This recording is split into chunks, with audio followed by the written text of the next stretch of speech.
நம் வாழும் இந்த உலகத்தின் எதிர்காலம் எப்படி இருக்கும் என்பதை அறிந்து கொள்ள கடந்த காலத்தை புரிந்து கொள்வது மிகவும் அவசியம். சில நேரங்களில் பல்வேறு காரணங்களுக்காக உண்மை இருட்டில் இருந்து விடுகிறது. அப்படிப்பட்ட உண்மைகளை வெளிச்சத்துக்கு கொண்டு வருவதே இந்த பதிவு. உண்மை பாதையில் உங்களை சிந்திக்க தூண்டுவதே இந்த பதிவின் நோக்கம்.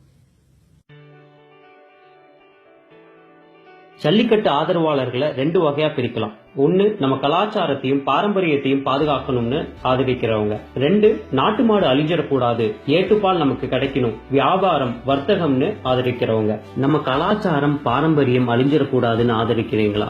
அப்படின்னா நான் உங்களை பாராட்டுறேன். நானும் உங்கள ஒருவன் தான். நம்ம கரகாட்டம், ஒயிலாட்டம், காவடி ஆட்டம், பொய்க்கால் குதிரை, கூத்து, பொம்மலாட்டம், புலியாட்டம், இந்த மாதிரி இன்னும் எவ்வளவோ சொல்லலாம். அது மாதிரி பல கலைகள் அழிஞ்சிட்டு வருது. அதே மாதிரி நம்ம வீர விளையாட்டான ஜல்லிக்கட்டும் அழிஞ்சிடக்கூடாதுன்னு நினைக்கிறேன். இப்ப நம்ம ஜல்லிக்கட்டு தடையா இருக்கிறது பீட்டாங்கிறது ஒரு சின்ன எதிரி தான். நான் திரும்பவும் சொல்றேன், ரொம்ப ரொம்ப சின்ன எதிரி தான். இதே போலதான் ஸ்பெயின்ல புல் ஃபைட்டிங்கிற ஒரு விளையாட்டை தடை செய்ய சொன்னாங்க. அந்த நாட்டோட நீதிமன்றம் என்ன சொல்லிச்சு தெரியுமா? ஸ்பெயினின் பாரம்பரியம் மற்றும் அரசியல் அமைப்புக்கு விரோதமானதுன்னு சொல்லி அதை தடை பண்ணல.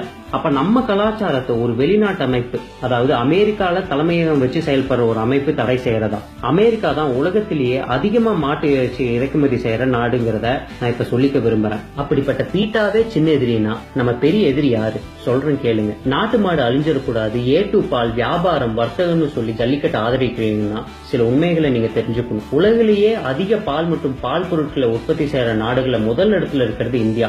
2015 146 மில்லியன் டன் செஞ்சிருக்கோம். 2016 160 மில்லியன் டன் செஞ்சிருக்கோம். மாட்டுப்பால் உற்பத்தியில நமக்கு 2வது இடம். இதுக்கு முக்கியமான பங்களிப்பு கொடுக்கிறது மாநிலங்கள் ராஜஸ்தான், உத்தரப்பிரதேஷ், ஆந்திர பிரதேஷ், மத்திய பிரதேஷ், குஜராத். 2001 உற்பத்திக்கும் 2015 உற்பத்திக்கும் பார்க்கும்போது ஆந்திரா 123% வளர்ச்சி அடைஞ்சிருக்கு, குஜராத் 100% வளர்ச்சி, மத்திய பிரதேஷ் 104% வளர்ச்சி, ராஜஸ்தான் 118% வளர்ச்சி, உத்தரப்பிரதேஷ் 90% வளர்ச்சி, தமிழ்நாடு வெறும் 39% தான் வளர்ச்சி அடைஞ்சிருக்கு. ஏன்? ஒருவேளை நாட்டு மாடுகளை காப்பாத்திருப்பாங்களோ? இல்லவே இல்ல. 100 வருஷத்துக்கு முன்னாடி 130 நாட்டு மாடு இனங்கள் இந்தியாவில இருந்துச்சு.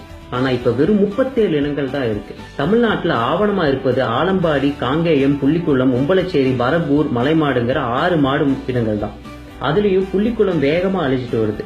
90களில் 90,000 மாடுகள் இருந்தது, இப்ப வெறும் 21,000 மாடுகள் தான் இருக்கு. ஆவணம் செய்யற முன்னாடியே புங்கனூர், நாட்டான், துஞ்சித்தலை, தொண்டைநாடு, தென்பாண்டி, தம்பிரான், எரிச்சலை, மணப்பாறை, வடக்கரை, கொல்லிமலைன்னு பல மாடு இனங்கள் அழிஞ்சிருச்சு. நீங்க கேட்கலாம், நம்ம அரசாங்கம் இதுக்காக எந்த திட்டமும் போட கிடையாதான்ட்டு. 91க்கு மேல வந்த எந்த அரசாங்கமும் நாட்டு மாடை பாதுகாக்கணும்னு ஒரு திட்டம் கூட போட கிடையாது.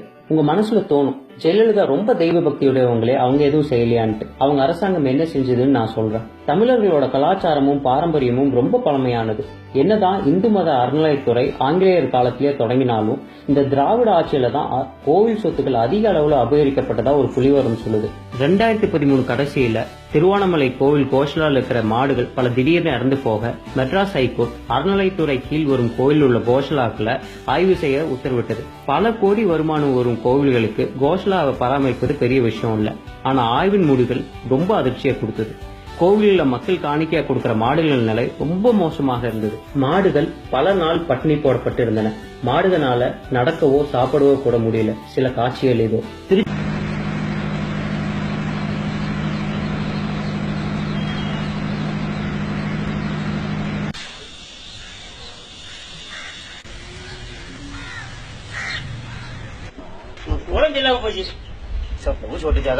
நீ ஜாக்கிரதை தம்பி, எதுக்க கோச்சிக்கிறாரு தம்பி, எடுக்காது தம்பி, கோச்சிக்கிறாரு. எங்க செருப்பா வந்து அடிச்சுட்டு போக 2 அடிய அதுதான் அடிங்க நீங்க. ஆமா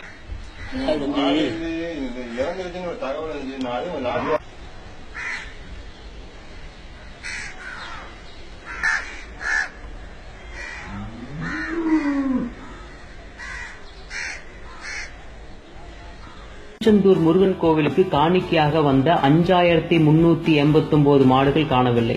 ராமேஸ்வரம் சரங்கப்பள்ளி பெருமாள் கோவில், சுவாமிமலை முருகன் கோவில், ஸ்ரீரங்கம் கோவில்களுக்கு காணிக்கையாக வந்த பல ஆயிரம் மாடுகள் பற்றி எந்த விவரமும் கோயில் அதிகாரிகளிடம் இல்லை. இந்த மாடுகள் அனைத்தும் அடிமாட்டுக்கு கொடுக்கப்பட்டதாக ஆய்வின் முடிவுகள் கூறின.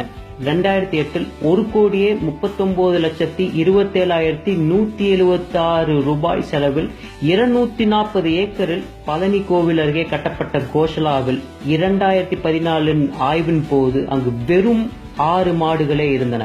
மக்களால் நான், மக்களுக்காகவே நான் என்று கூறியவரும், நீங்கள் என்னை கடலில் தூக்கி எறிந்தாலும் கட்டுமரமாகவே தான் மிதப்பேன் என்று சொன்னவரும் நம் நாட்டு மாடுகளை பாதுகாக்க தவறிவிட்டனர். இப்ப நம்ம பெரிய எதிரி யாருன்னு உங்களுக்கு தெரிஞ்சிருக்கும். பீட்டா இந்தியாவுக்குள் வந்தது 2000 தான். ஜல்லிக்கட்டுக்கு தடை விதிச்சது 2011 தான். நம்ம அரசாங்கம் நினைத்திருந்தால் தண்ணீர் பிரச்சனையை முடித்திருக்கலாம், விவசாயிகளையும் விவசாயத்தையும் காப்பாற்றி இருக்கலாம், நாட்டு மாடு அழிவை தடுத்திருக்கலாம், வெளிநாட்டு அமைப்புகளை தடை செய்திருக்கலாம், ஜெர்சி மாடின் வரவை தடுத்திருக்கலாம், ஜல்லிக்கட்டை நடத்தி நம் கலாச்சாரத்தையும் பாரம்பரியத்தையும் பாதுகாத்திருக்கலாம்.